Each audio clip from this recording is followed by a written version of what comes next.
Hello दोस्तों, हमारे YouTube channel पे आप लोगों का स्वागत है। मैं हूं कमलकांत और अभी हम बात करेंगे बीपीएससी के संदर्भ में। और ख़ास करके अभी जो चर्चा होगी वो बीपीएससी 67वीं मुख्य परीक्षा के संदर्भ में चर्चा करेंगे। और ख़ास करके अभी जो बात होगी वो बात होगी कि प्रारूप जो दिया गया है कि पहले ही छात्रों को बता दिया गया है कि क्वेश्चन का स्वरूप क्या होगा, और उससे जो है छात्र काफ़ी चिंतित हैं।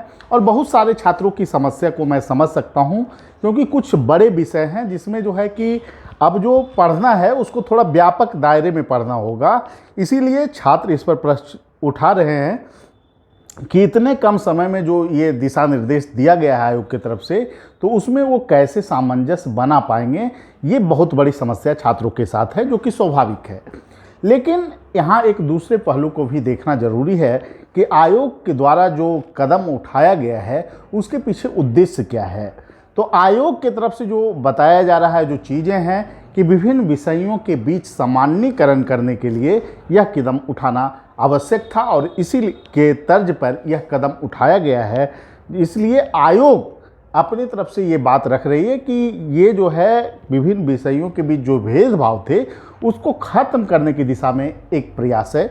इसलिए इसका स्वागत किया जाना चाहिए। लेकिन दूसरा पहलू ये है कि बीपीएससी अगर ऐसा करना चाहती थी तो ये चीज़ें तुरंत क्यों नहीं आई, पीटी परीक्षा के परिणाम के साथ छात्रों के पास क्यों नहीं रखा गया। इसलिए आयोग को चाहिए कि इस चीज़ में एक जो है कि छात्रों की तरफ से जो चीज़ें हैं कि इसमें जो मुख्य परीक्षा का जो डेट है उसमें तब्दीली की जाए। और नगर पालिका चुनाव चूँकि साथ में है, तो इसलिए उस डेट में एग्ज़ाम कराना भी थोड़ा मुश्किल है, और संभावना है कि उस डेट में परीक्षा को कंडक्ट नहीं कराया जाए।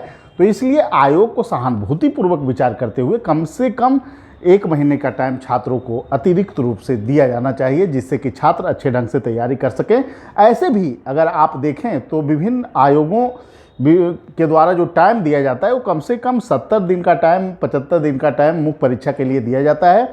तो बीपीएससी को लॉटरी सिस्टम के द्वारा जो है मुख्य परीक्षा का चयन करवाना विभिन्न छात्रों को नहीं चाहिए, और इसमें एक पर्याप्त टाइम उन छात्रों को मिलना चाहिए जो सिलेक्शन पाए हैं पीटी में, और उनको पर्याप्त समय मुख्य परीक्षा की तैयारी के लिए होना चाहिए। और ये पूर्णतः लोकतांत्रिक बातें हैं जिसका हर कोई समर्थन करेगा। तो मैं यही चाहता हूं कि छात्रों की मांग को निश्चित रूप से आयोग को स्वीकार करना चाहिए। अब बात हम दूसरी दिशा में करेंगे कि जो परिवर्तन किया गया है क्या वो छात्रों के हित में है या नहीं है। अब देखिए, परिवर्तन है, इसका स्वागत सभी छात्र कर रहे हैं, लेकिन जो सबसे बड़ी समस्या है वो है टाइमिंग का। टाइमिंग क्या 20 दिन पूर्व जो है आयोग की तरफ से ये फरमान आया है, क्या 20 दिन में उस फॉर्मेट पे तैयारी करना छात्रों के लिए संभव है? तो विभिन्न छोटे विषय वाले छात्र तो यहाँ पे लाभान्वित होंगे, लेकिन जिनका विषय बड़ा है, इतिहास है, भूगोल है, जिनका दायरा व्यापक है, उनको समस्या जरूर है, और इसको ध्यान में आयोग को रखना चाहिए। इस प्रारूप पर जो है बहुत सारे छात्रों ने मैसेज किया था कि सर इसमें जो है क्वेश्चन का स्वरूप क्या होगा। तो इसके संदर्भ में देखिए स्पष्ट है कि जैसे आपका पहले जो है 2 पेपर हुआ करता था, जैसे मान लेते हैं कि हम पब्लिक एड के संदर्भ में देखें या किसी विषय के संदर्भ में आप अगर देखिएगा, जैसे हिस्ट्री में देखिएगा तो प्राचीन मेडिवल को एक विषय के रूप में आप देख लें, एक पेपर के रूप में, तो उसमें आपको 4 टिप्पणियाँ दी जा सकती है। 2 टिप्पणियाँ आपको प्राचीन से, 2 टिप्पणियाँ मेडिवल से, और उसमें आपको चारों क्वेश्चन लिखने रह सकते हैं। हो सकता है 2 ही टिप्पणियाँ आपको करने के लिए परीक्षा हॉल में दिया जाए।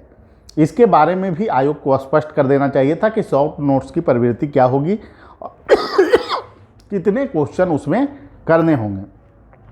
लेकिन जैसे ही हम विभिन्न पहले के जो अगर बीपीएससी का अगर देखिएगा प्रारूप जो रहा है, पब्लिक एड का अगर देखिए, तो उसमें शॉर्ट नोट्स पहले भी आते थे।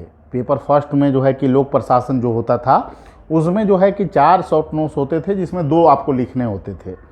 और इंडियन एडमिनिस्ट्रेशन का भी जो 4 क्वेश्चन होता था उसमें 2 लिखने होते थे। तो अब क्या कंपलसरी रहेगा? 4 क्वेश्चन दिए जाएंगे शॉर्ट नोट्स, और चारों कंपलसरी होंगे। इसमें हमें जो लगता है कि 10 और 5 की गुंजाइश नहीं है। इसमें शॉर्ट नोट्स चूँकि मुख्य परीक्षा का शॉर्ट नोट्स है, तो इसलिए इसमें जो गुंजाइश है 2 प्रश्न वो लिखवा लें, 3 प्रश्न लिखवा लें, इससे ज़्यादा लिखवाने के चांसेज बहुत कम हैं। हाँ, लेकिन आपको इसके लिए तैयार होना पड़ेगा। आपको परीक्षा के जो पैटर्न हैं उसके अनुरूप आपको जो है पूरे सिलेबस को आपको कवर करना पड़ेगा। और इसमें जो मुख्य भूमिका आपको देखना है, पहले जो क्वेश्चन के स्वरूप ये रहा है, जैसे कुछ खास विषयों की हम जब बात करते हैं तो इसमें जैसे पब एड में अगर देखिएगा जो पहले प्रश्न पूछे गए हैं 39वीं बीपीएससी से, तो जो टिप्पणी करना है उसको आप देख लीजिए कि क्या क्या टिप्पणियाँ पूछी गई है पेपर फर्स्ट में, पेपर 2 में, तो उससे एक आकलन आप कर सकते हैं। पॉलिटिकल साइंस में भी आकलन कर सकते हैं, अन्य विषयों में भी इसका आपको रुझान मिल सकता है। लेकिन समस्या उन विषयों के साथ है जहाँ पर शॉर्ट नोट्स पहले नहीं पूछे जा रहे थे, तो उनको ये देखना होगा कि सिलेबस को फाइंड आउट करना है पहले कि सिलेबस क्या है और कहाँ कहाँ गुंजाइश है, और जहाँ जहाँ गुंजाइश है शॉर्ट नोट्स पूछने की, उस टॉपिक को आप अच्छे ढंग से कवर करें, तभी आप इसमें अच्छे पकड़ बना पाएंगे। समय कम है, इसलिए मैं फिर से एक बार आयोग से गुजारिश करूँगा कि इस मुद्दे पर छात्रों के हित को ध्यान में रखते हुए कम से कम मुख्य परीक्षा की तिथि में परिवर्तन किया जाना चाहिए और छात्रों को 1 महीना का टाइम, अतिरिक्त टाइम मुख्य परीक्षा के लिए दिया जाना चाहिए, जो कि बिल्कुल लोकतांत्रिक होगा और छात्र अच्छे ढंग से तैयारी कर पाएंगे। इसलिए यह कदम आयोग की तरफ से उठाया जाना अनिवार्य है।